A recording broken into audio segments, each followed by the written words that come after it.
On a humid morning of July 14, 1942, off the coast of the Solomon Islands, the USS Shinya Maruha, Japanese transport ship, had just been sunk by Allied forces, leaving behind a stark reminder of the brutal Pacific War.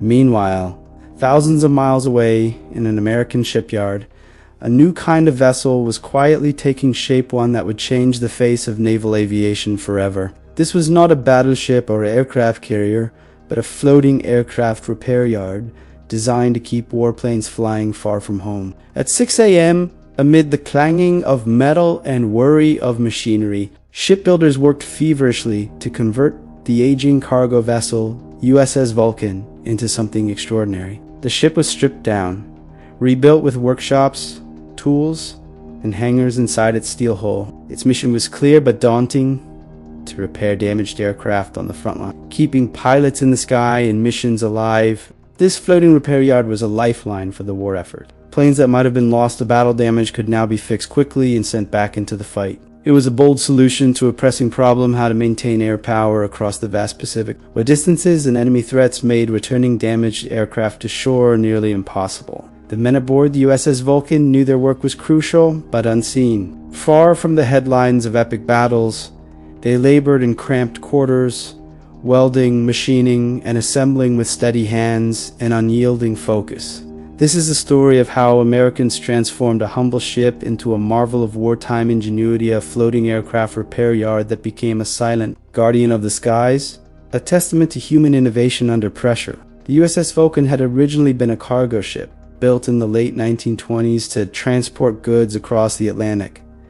By 1942, the war had changed everything. The need for rapid aircraft repair in remote locations had grown urgent, especially in the Pacific theater, where distances between islands and bases were vast and enemy action constant. Captain Samuel Rhodes, a seasoned naval officer assigned to oversee the conversion, understood the challenge ahead. His ship would become a mobile repair depot, capable of handling everything from minor fixes to major overhauls on a variety of aircraft fighters, bombers, and reconnaissance planes alike. The crew was a mix of naval engineers, mechanics, welders, and craftsmen, many of whom had never served on a ship before. Their backgrounds varied widely from factory workers to former pilots, but they shared a common goal: to keep the fleet's aircraft operational.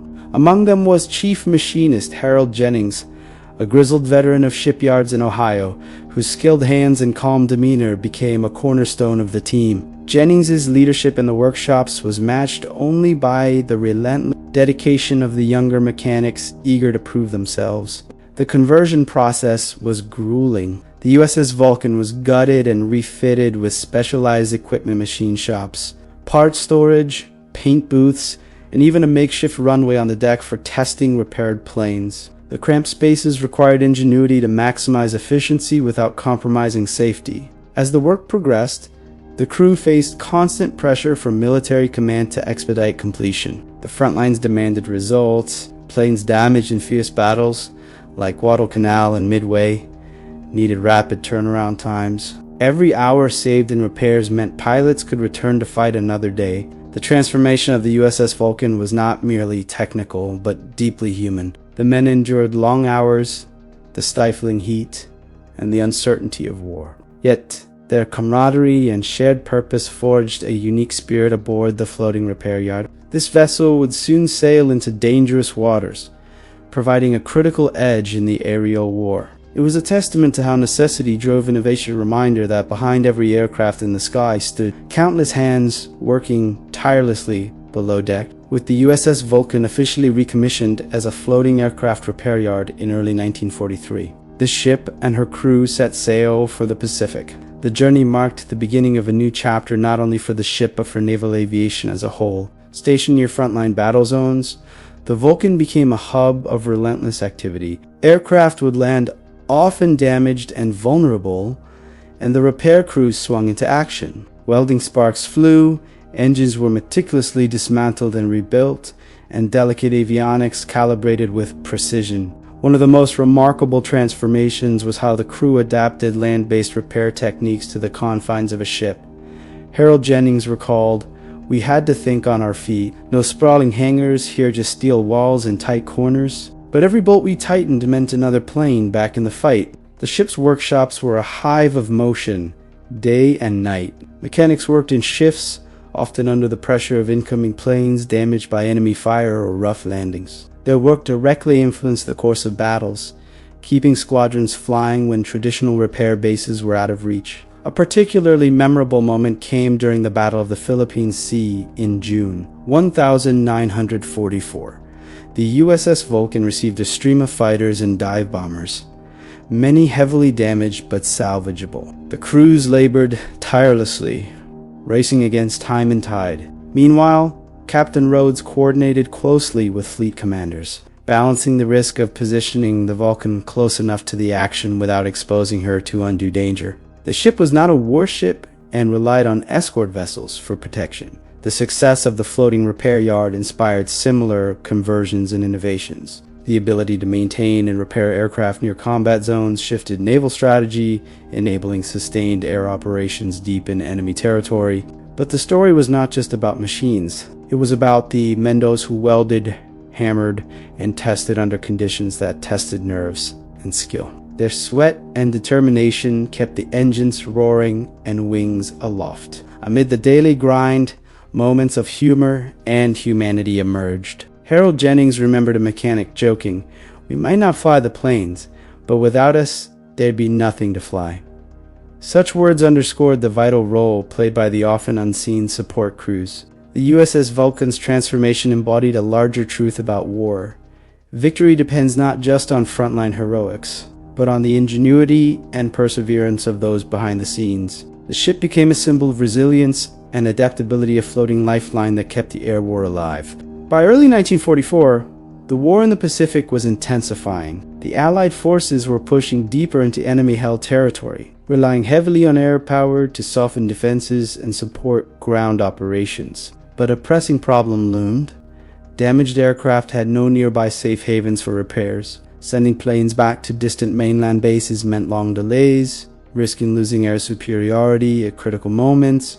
Into this chaos sailed the USS Vulcan, a converted cargo ship turned floating aircraft repair yard. The idea of fixing complex warplanes on a moving ship amidst the endless waves, enemy threats, and limited space seemed impossible to many. Traditional repair facilities were sprawling and stationary. How could a ship manage the volume and complexity of repairs needed to keep the fleet flying? Captain Samuel Rhodes and his crew faced skepticism not just from outsiders but sometimes within the Navy itself. Yet, the urgency of war forced innovation. Aircraft had to be serviced quickly, or the front lines risked losing precious air cover. The logistics were daunting. The Vulcan needed to stock a vast array of spare parts, tools, and skilled technicians. Every piece of equipment had to be compacted into limited space, often requiring creative modifications.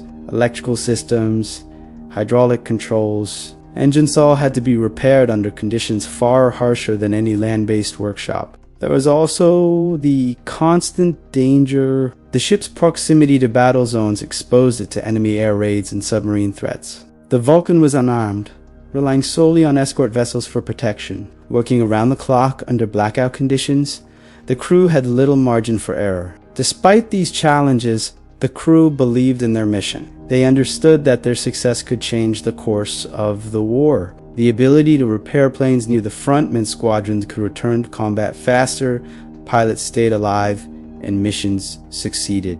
The impossible idea became a critical experiment in wartime engineering and human resolve. Could a ship designed for transport become a lifeline for naval aviation? The answer would come not just from technology, but from the grit and determination of the men aboard. The USS Vulcan's real test came during the brutal Battle of Leyte Gulf in October 9, one of the largest naval battles in history. The fleet was engaged in fierce combat to liberate the Philippines, and air support was crucial. Many planes returned damaged, limping to the Vulcan for repairs instead of risking long journeys back to distant bases. The ship's decks were alive with urgent activity. Mechanics worked with sweat-soaked brows, welding, riveting, and testing engines under the constant threat of enemy attack. The clang of metal and hiss of tools echoed day and night.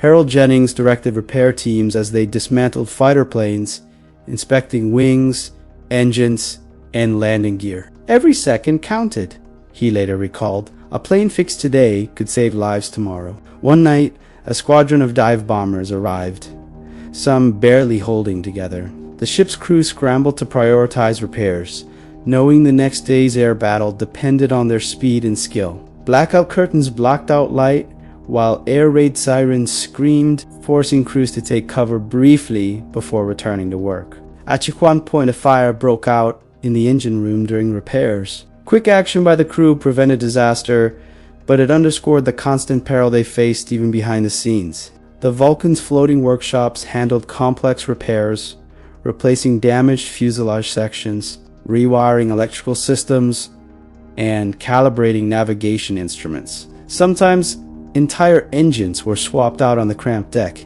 a feat requiring precision and teamwork. Despite the dangers, the morale aboard remained surprisingly high. Crews joked about their unusual workplace hangar at sea and found camaraderie and shared purpose. "We weren't just fixing planes," Jennings said.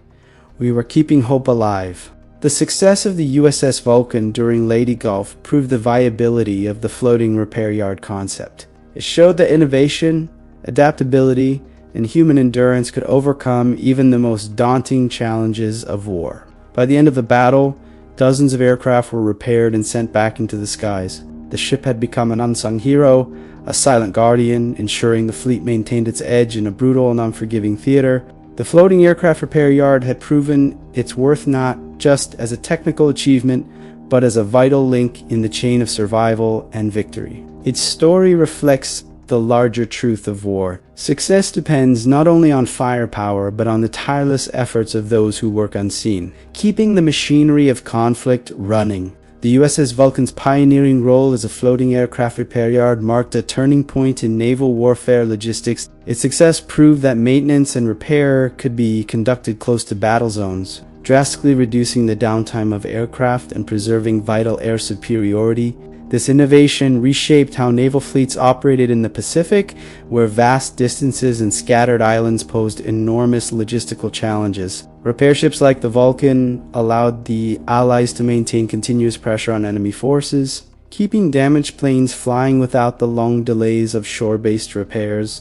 The human effort behind this transformation was immense. Skilled technicians, engineers, and sailors worked under constant threat and harsh conditions, embodying the resilience and ingenuity needed to sustain a modern war effort. Historically, the Vulcan and similar ships symbolize the shift toward mobile, flexible support systems and warfare, a concept that remains critical in today's military operations. The ship's story highlights how victory depends not just on frontline combat, but on the dedicated support teams working tirelessly behind the scenes. Though less celebrated than battleships or carriers, floating repair yards were vital to the success of countless missions. Their legacy underscores the complexity of war and the many layers of effort required to achieve victory. After World War II, the innovations pioneered by ships like the USS Vulcan influenced naval strategy and logistics for decades. The concept of forward-deployed repair and maintenance became a standard, emphasizing mobility and rapid response.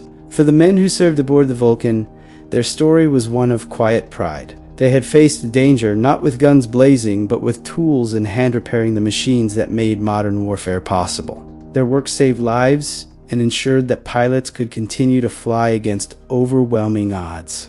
Many crew members returned to civilian life, carrying the memory of long nights spent welding, testing, and rebuilding in the claustrophobic confines of a ship at sea. Their contribution is a reminder that war is won not only by fighting, but by the resolve and dedication of those who keep the engines running. Today, the story of the USS Vulcan is preserved in naval history museums and remembered by descendants of those who served. It serves as a testament to human ingenuity and teamwork, highlighting how courage takes many forms. This floating aircraft repair yard stands as a symbol of adaptability and perseverance, a vessel that turned an impossible idea into reality, shaping the course of the war and setting a precedent for future generations. This is the history of World War II.